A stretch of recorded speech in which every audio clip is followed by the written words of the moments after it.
우리 하나님 말씀 보겠습니다. 빌립보서 1장 10절입니다. 빌립보서 1장 10절 신약성경 318페이지입니다. 신약성경 318페이지 빌립보서 1장 10절 우리 함께 봉독합니다. 너희로 지극히 선한 것을 분별하며 또 진실하여 허물 없이 그리스도의 날까지 이르고. 아멘.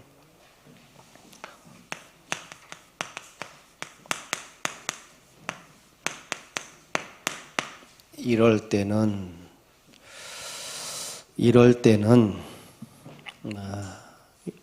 뭘 얘기할까요? 이렇게 보시면 됩니다. 아담과 하와가 자꾸 선악과에 집착을 합니다. 아주 강한 욕심과 욕망에 자꾸 잡힙니다. 선악과를 보면 볼수록 하나님도 안 보여지고 하나님 말씀도 들려지지 않고 오직 하나, 어떻게 하면 저걸 내가 먹을 수 있을까? 그러니까 이제 사단이 속이죠. 거짓말로 속이고 결국 따먹게 되지 않습니까? 그럼 이럴 때는 어떻게 됩니까? 하나님도 안 보이고 말씀을 들어도 말씀이 나와 전혀 안 맞고 오직 내가 원하는 것, 내가 욕망이 되는 것, 그것만 내가 자꾸 마음이 끌려서 잊혀지지 않을 때 어떡합니까? 이럴 때는 어떡합니까? 그때 아담과 하와가 그 순간에 단 한 번이라도 하나님은 나에게 뭐라고 말씀하셨는지, 그리고 하나님이 나를 어떻게 지으셨는지 이것만 한번 기억했다면, 그리고 하나님의 말씀에는 그 선악과에 대해서 창세기 2장 17절에 뭐라고 말씀하셨는지 한 번만 내 원하는 거, 내가 생각한 거 이전에 하나님 뭐라고 하셨는지 그걸 한번 잠깐만 생각하면은요 그렇게 무너지지 않습니다. 그러니까 많은 신자들의 문제가 바로 여기 있는 거죠. 오늘 오전의 말씀처럼 그렇게 하나님의 은혜로 애굽에서 구원받아 나오고 광야길을 통과하면서 안악산지 앞에서 저들은 너무 강한 민족이고 그러다 보니 아무리 비교해봐도 우리는 저들에 비하면 메뚜기와 같은 존재고 이 생각이 딱 잡히니까 구원하신 하나님이 안 보여요. 그리고 하나님이 어떻게 은혜로 인도해 오셨는지 전혀 지난날의 은혜가 생각이 안 나고 하나님 말씀이 안 들려지는 거죠. 이럴 때 단 한 번이라도 그래 우리가 애굽에서 나온 게 구원받은 게 우리 힘으로 나왔냐, 하나님의 능력으로 우리가 구원받은 거 아니냐, 우리가 광야길을 우리 힘으로 통과했냐, 하나님의 은혜로 여기까지 온 거 아니냐. 그러면 나는 저들에 비해서 연약한 존재는 맞지만 그 하나님의 능력은 우리와 어떻게 함께 하시느냐, 왜 하나님이 우리를 여기까지 인도하셨고 안악산지와 이렇게 싸움을 하게 하셨느냐, 좀 하나님 앞에서 생각하고 말씀으로 분별할 수 있었더라면 그렇게 온갖 불신앙 틀린 말은 안 할 거 아닙니까? 근데 주로 이럴 때는요 하나님이 안 보이고 자꾸 내 생각대로 끌려가요. 그리고 하나님 말씀이 안 들려지고 내 고집대로 끌려가요. 그게 실패하는 거예요. 또 가인이 하나님께 예배를 했는데 하나님이 안 받으시고 아벨의 예배만 받으셨어요. 그럼 이럴 때 단 한 번이라도 문제가 뭘까? 그래 하나님은 아벨의 예배는 받으시고 내 예배를 안 받으셨을 때 그 원인은 어디 있을까? 그러니까 자기 자신을 나를 한번 돌아보았더라면 내가 문제가 뭔지를 스스로 한번 그냥 이렇게 점검이 아니라 하나님의 말씀으로 한번 점검을 했었더라면 그랬구나. 하나님이 창세기 3장 15절에 여자의 후손을 약속하셨고 창세기 3장 21절에는 가죽의 사건을 보여주셨는데 그래 우리가 창세기 3장 이후로 하나님이 원하는 예배는 피의 예배구나. 나는 너무 내 편리한 대로 내 생각대로 고집대로 하다가 결국 내 예배가 실패됐구나. 이럴 때 단 한 번이라도요 말씀으로 자기를 돌아봤더라면 그렇게 실패 안 하겠죠. 근데 가인은 어디로 가냐면 기분 나쁜 거예요. 그러니까 내 예배를 안 받으신 하나님을 자꾸 거부하는 거예요. 이럴 바에 내가 하나님께 왜 내가 예배하겠어? 막 이 생각으로 가는 거예요. 그러다 보니까 아벨하고 비교를 하고 보니까 너무 열등감에 잡히는 거죠. 그러니 동생 아벨을 보면서 막 죽이고 싶은 만큼 미워지는 거예요. 격한 감정에 빠지죠. 그러다가 아벨을 죽이고 이제 추방을 당하는 이런 사건이 오는 거예요. 본인만 망하면 되는데 그 후손들까지 멸망으로 가게 된 거죠. 자, 이럴 때 가인이 단 한 번이라도 하나님의 말씀으로 나를 한번 점검해 봤더라면, 내가 내 편리한 대로 종교적인 예배가 아니고 하나님은 그리스도의 언약을 바라보도록 피제사를 원하셨구나. 그럼 내가 다음에 예배는 하나님이 기뻐하는 온전한 예배 해야 되겠구나. 그랬더라면 그렇게 실패하지는 않는 거죠. 그러니까 이거예요. 이럴 때는 내 기분이 상하고 불신앙이 들고 원망이 생기고 내가 감정이 격해질 때, 이럴 때는 돌아서야 돼. 이렇게. 반대로요, 요셉을 포함한 다윗이라든지 이런 렘넌트들은요, 그 상황은 극한 상황입니다. 도대체 자기 인간의 힘으로는 감당할 수 없는 문제들이고 사건이고 위기입니다. 아니, 다니엘이 모함 당의 사자굴에 들어가게 되는 사건을 뭘로 감당하겠어요? 그 사드락 메삭 아벳느고가 풀무불에 던져 타 죽게 되는 사건을 어떻게 피하겠어요? 다윗이 사울의 군대 3,000명이 그 칼날을 어떻게 피하겠어요? 요셉이 노예된 문제, 억울하게 감옥 갇힌 문제, 그걸 어떻게 하겠어요? 에스더가 하만 장군이 모든 유대인을 잡아 죽이려고 준비를 다 마친 걸, 그 권력을 어떻게 해결하겠어요? 이들은 하나입니다. 그때마다 그들은 사람이 아니야. 하나님의 언약을 잡더라고요. 진짜 하나님의 말씀 붙잡고요. 그러면서 뭘 보냐면 이 사건과 문제를 통해 하나님의 계획은 뭘까라는 거죠. 그러니까 요셉이요, 분명한 언약을 붙잡고 보니까 문제와 사건 속에 하나님의 계획이 보여지는 거죠. 그걸 비전이라고 말하는 거예요.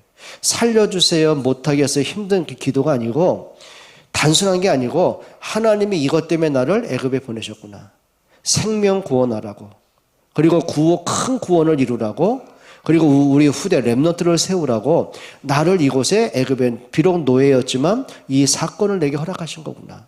뭐가 보여? 그러니 하나님의 언약 잡고 하나님의 계획을 보니까 그 문제가 불신앙의 문제, 두렵고 실패된 문제가 아니고요, 그게 하나님의 역사를 이루는 축복의 발판이 되는 거예요.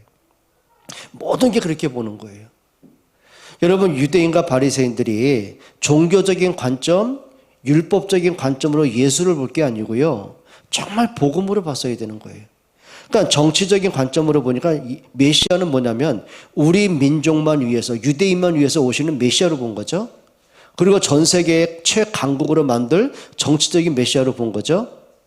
또 율법을 보니까 그리스도가 안 보이지 않습니까? 그때 한 번만이라도 그리스도로 율법을 받더라면, 그리스도로 성경을 받더라면 그들이 그렇게 틀린 짓은 안 할 텐데요. 여러분, 우리가 모든 게 마찬가지입니다. 여러분, 그리스도로 여러분 과거를 보고요, 그리스도로 오늘을 보고요, 그리스도로 내일을 본다면 그 속에 여러분의 걸음은 정말 하나님이 이렇게 인도해 가시는구나, 그걸 간증할 수 있을 거 아닙니까? 한 번은요, 어떤 청년 렘넌트가 저한테요, 의미심장한 질문을 했어요. 목사님은 성도님들을 볼 때, 중재를 볼 때 이렇게 이건 아닌데 화가 날 때 있으세요? 그러더라고요. 대답을 하면 괜히 걸려들 것 같고, 이걸 내가 얘기를 해야 돼. 그랬더니 왜 물어? 했더니 아니요, 정말 목사님을 위해서 기도하는데 어떤 것에 화가 나고 어떤 것이 힘든 걸 느끼시 제가 알 수 있다면 그걸로 그 기도의 배경이 될 것 같아요. 라다가 그 말에 내가 혹해가지고 낚였잖아요. 얘기했습니다. 목사님은 우리 성도나 렘넌트나 중자 볼 때 막 화가 날 때가 있다. 정신 차리라고 막 악을 쓰고 싶을 때가 있다. 그렇게 살면 안 돼! 라고 막 화를 내고 싶을 때가 있다. 이 청년이 그때가 언제예요? 그러더라고. 낚인 걸 아나 봐요. 세 가지 있다. 하나는 우리 렘넌트나 중직자와 성도들이 예배를 아주 가볍게 볼 때 화가 난다. 가끔 우리 아이들한테도요, 은총이나 우리 애들한테도요, 속에서 올라올 때가 이렇게. 오늘 뒤에서 듣고 있는데 미안합니다.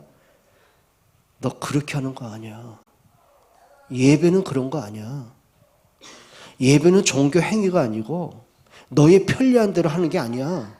예배는 구원받은 사람이 예수가 나를 위해 십자가에 죽을 만큼 내가 구원을 받았다면 내가 생명 걸고 하나님께 나가는 게 예배야.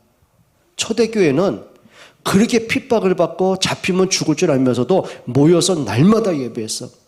그러다 로마 군병에게 잡혀서 발각되면 사자밥이 되고 풀무불에 던져지고 그리고 막 이렇게 막 화양식을 당하고 그러면서도 죽으면서도 그들은 예배에 성공을 했어.